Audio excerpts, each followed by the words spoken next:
ईश्वर सत्य है, सत्य ही शिव है, शिव ही सुंदर है। ओ सत्यम शिवम सुंदरम।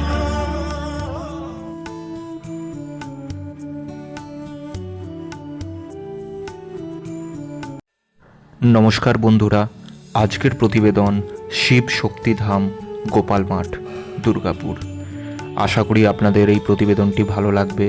সমস্ত তথ্য তুলে ধরার চেষ্টা করলাম এই ভিডিওটির মাধ্যমে। একটি ভব্য শিব মন্দির এবং শিবলিঙ্গের সাথে গড়ে উঠেছে এই জ্যোতির মন্দির, যেখানে রয়েছে একদম প্রাচীন আদলে শিবের জ্যোতির্লিঙ্গ এবং শিবের মন্দির। এই শিবশক্তি ধামে ঢোকার যে সময়টা দয়া করে আপনারা মনে রাখবেন, প্রতিদিন সকালবেলা 7টা থেকে দুপুর 11টা থেকে 11:30 পর্যন্ত। তারপরে মন্দির বন্ধ হয়ে যায় এবং বিকেলবেলা ঠিক 5টা থেকে সন্ধ্যাবেলা 7টা অবধি এই মন্দির খোলা থাকে। তো আপনারা যখনই মন্দির দর্শনে আসবেন ঠিক এই সময়ের মধ্যেই আসবেন, কারণ এই সময়ে মন্দির খোলা থাকবে। আর আপনাদের উদ্দেশ্যে যদি আমি এই রাস্তাটা বলি, তাহলে এইটি একেবারে জিটি রোডের ওপরে গোপাল মাঠেই অবস্থিত এই শিব মন্দিরটা।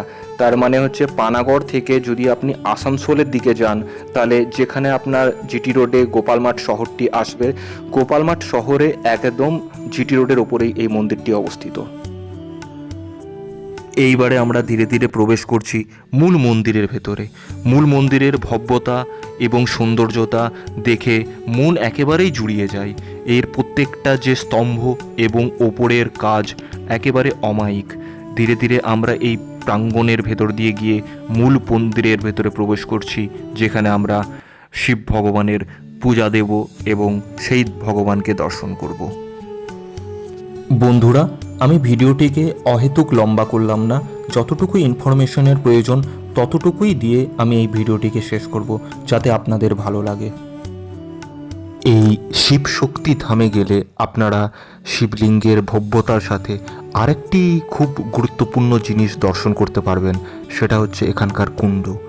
এখানকার কুণ্ডের যে বৈশিষ্ট্য বা বিশেষতা, সেটি হলো এখানকার কুণ্ডের যে জল, সেই জল কিন্তু নর্মাল জল নয়। এই পুরো কুণ্ডের জল আনা হয়েছে বেনারস থেকে।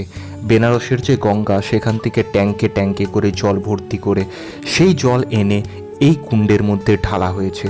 তো আপনারা যে কুণ্ড এখন দর্শন করছেন, এই কুণ্ডের মধ্যে সেই সমস্ত জলই রয়েছে যা বেনারস থেকে আনা। তো মানে এই কুণ্ডের মধ্যে আপনি দুর্গাপুরে পেয়ে যাচ্ছেন বেনারসের গঙ্গার জল। হর হর মহাদেব। আশা রাখলাম ভিডিওটি আপনাদের ভালো লেগেছে। ভালো লাগলে একটি লাইক এবং একটি সাবস্ক্রাইব করে আমাকে সাপোর্ট করে যাবেন। ধন্যবাদ, খুব ভালো থাকবেন। আবার দেখা হবে অন্য কোনো একটি দিন। নমস্কার।